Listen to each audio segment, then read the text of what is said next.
जय श्री कृष्णा। मेरे बाल कृष्ण चैनल में आपका स्वागत है। ओ मंगल भवन अमंगल हारी,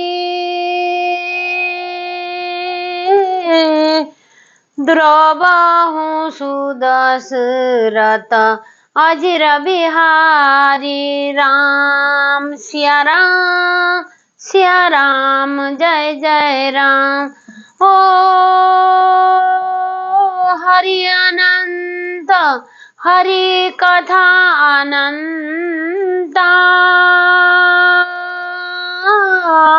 कहे सुनाई बहुविधि संता। राम सिया राम जय जय राम। ओ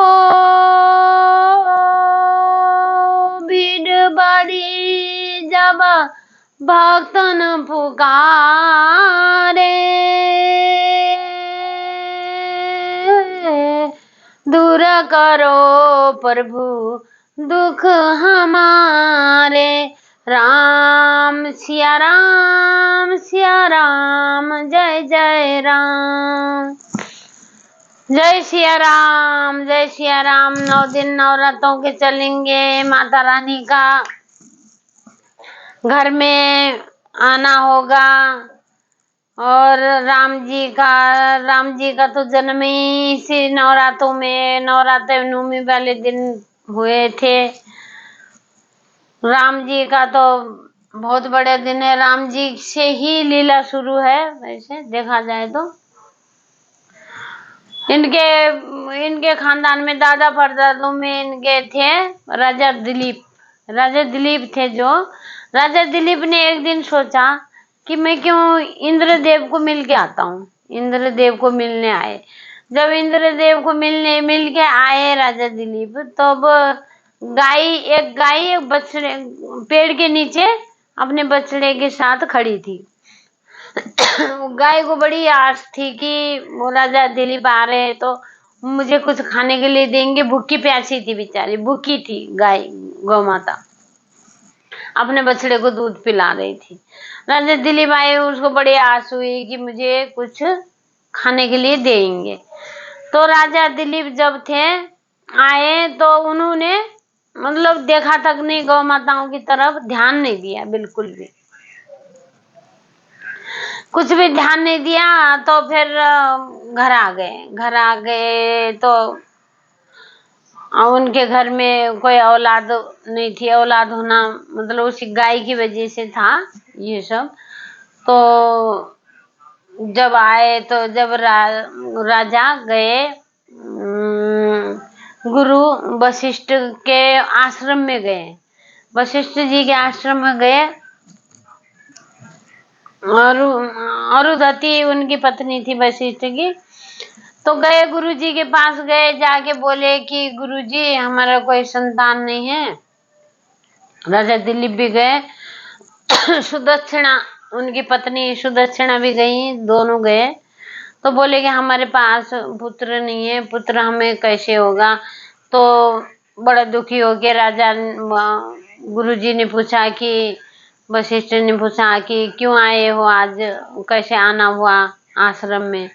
बोले कि हमारा पुत्र नहीं है। वो फिर उन्होंने देखा आगे का पीछे का सारा देखा, कर्म देखा, जो भी कर्म से होते हैं सारे चीज देखा। तो बोले कि राजन तुम्हारा जो संतान का योग है वो रुका हुआ। क्यों? बोला कि मैंने तो कभी किसी का बुरा भी नहीं किया, कुछ भी नहीं किया, तो कैसे ही हो गया ये। तो बोले कि जब तुम आ रहे थे इंद्र से मिल के आ रहे थे, इंद्रदेव से मिल के आ रहे थे, तो रास्ते में गौ माता थी अपने बछड़े को लेके। तो उसको बड़ा आस था, तुमने खाने के लिए कुछ दिया नहीं। अब तुम ऐसा करो, गाय की सेवा करो, गाय की इतनी सेवा करो गौ माता की। गौ माता प्रसन्न होगी तो तुम्हें संतान देंगे। बोले कि मेरी गाय ले जाओ। मेरे नंदनी था उस गाय का नाम, नंदनी है। नंदनी के नाम से मुझे याद आया मेरी एक गंगा थी। गौ माता में बहुत सेवा करती हूँ, गौ माताओं की बहुत ज्यादा सेवा करती हूँ। मुझे बहुत प्यार है गौ माताओं से, बेजमानों से सबसे प्यार है। कबूतर, चिड़िया, सब डॉगी हो गए, सबसे मैं गौ माताओं की सुबह 3 बजे 4 बजे मैं गौ माताओं को खिलाती हूँ। और मेरी गौ माताएं सारे, मेरे गौ माता का नाम था, एक का नाम गंगा था। गंगा की बेटी थी नंदिनी। गंगा मर गई मेरे आगे, उसने दम तोड़ा, मैंने उसका दाह संस्कार जो भी है करा। फिर उसके बाद नंदिनी थी, नंदिनी को मैंने उसका गंगा के रूप में देखा तो नंदिनी भी चल बसी। नंदिनी के नाम से मुझे याद आया बिल्कुल मेरी गंगा की तरह नंदिनी भी थी। तो बोले गुरुजी बोले कि आप ऐसा करो, मेरी उसको नंदिनी को ले जाओ, नंदिनी की सेवा करो। नंदिनी की इतनी सेवा राजा दिलीप ने करी, इतनी सेवा करी, चारा खिलाना, पानी पिलाना, जंगल में चरा के ले आना। सुबह नंदिनी, शाम को नंदिनी, हर वक्त नंदिनी नंदिनी वो करते रहते थे। उनको नहलाना, गौ माताओं की जगह पे साफ सफाई करनी और उनको अच्छा अच्छा खिलाना, अच्छा हरा चारा खिलाना, ये उन्होंने शुरू करा। बहुत चरा के ले आते थे, उनके गौ माताओं को बहुत प्यार करने लगे नंदिनी को। एक दिन क्या हुआ, नंदिनी ने क्या करा, वो हिमालय पर्वत में चले गए। वहां गए, राजा दिलीप गए तो वहां देखा क्या, गाय को क्या देखा, शेर ने क्या कर रखा, शेर ने नीचे दबा रखा था गाय को।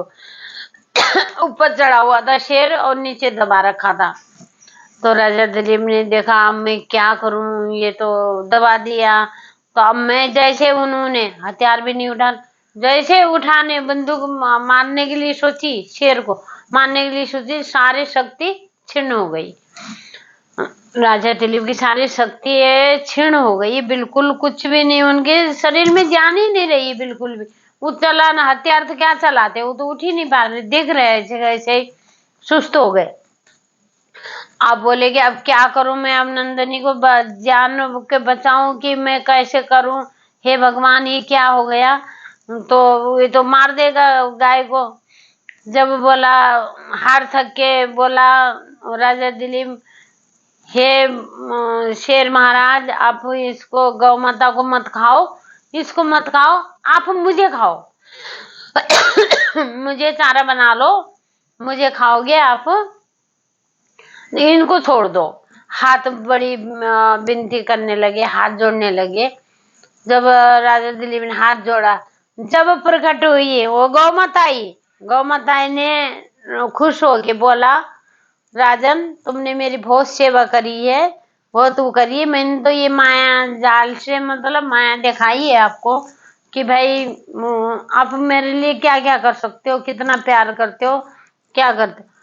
तो फिर उसके बाद जो है कि शेर तो गायब, शेर में ही प्रकट हो गई गौ माता। गौ माता ने बोला जाओ, जाके तुम अपना ये दूध ले जा, दूध पी लेना, आपका घर में पुत्र हो जाएगा। तो उन्होंने फिर राजा दिलीप आए, बड़े खुश होते हुए आए हुए, तो फिर उनका पुत्र हुआ था रघु। रघु है उनका पुत्र का नाम, रघु हुआ था। जुकाम से गला खराब हो रखा, कुछ बोला भी नहीं जा रहा। जय श्री कृष्णा। मेरे बाल किशन चैनल में आपका स्वागत रहा। बहुत तबीयत खराब। बंद करो।